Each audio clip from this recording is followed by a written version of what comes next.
hurmatli fuqarolar, tadbirkorlar, muhtaram prezidentimizni yuk tajribasi bo'yicha olib borayotgan sa'y harakatlarini yanada rivojlantirish bo'yicha bugun sizlar bilan bank va fuqarolar o'rtasida uchrashuv tashkillandi. Bu uchrashuvimizdan maqsad shu fuqarolarimizga, tadbirkorlarimizga o'zimizdagi yangi produktlarimiz va o'sha fuqarolarga qilinayotgan yangiliklarimizni yanada ko'rsatib berish uchun tashkillangan. Hozirda bizda mahalla bilan o'rtada olib borilayotgan 3 ta produktimiz bor. Birinchisi biznesim maqsadim degan produktimiz bor.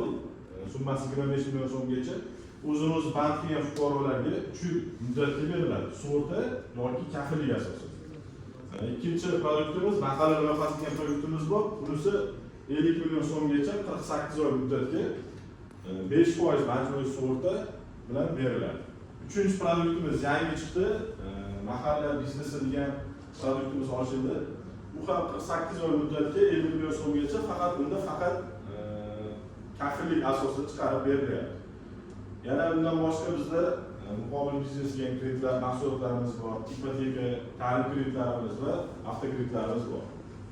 Qaysi fuqaroda qanaqadir bir shu kredit mahsulotlari bo'yicha qiziqish yoki olish istagi bo'lsa, bemalol bankimizga murojaat qilib kelsalaringiz tushuntirishlarni olib boramiz. Masalan, mahalla loyihasi yoki shu mahalla bilan bog'liq kredit mahsulotlarimizni olish uchun birinchi o'rinda borib o'sha mahalla yetimiga murojaat qilasiz. Hatto bizning mahalla agentimiz bor. Ular boradi, sharoitlarni o'rganadi, borib tavsiyanomani beradi. Bu tavsiyanomani olasizlar. O'zini band qilgan holda dokumentlarni olib kelib, shu bankka murojaat qilsalaringiz tezlashtirib chiqarib beramiz. Shu tariflar bo'yicha kimlar savol bor?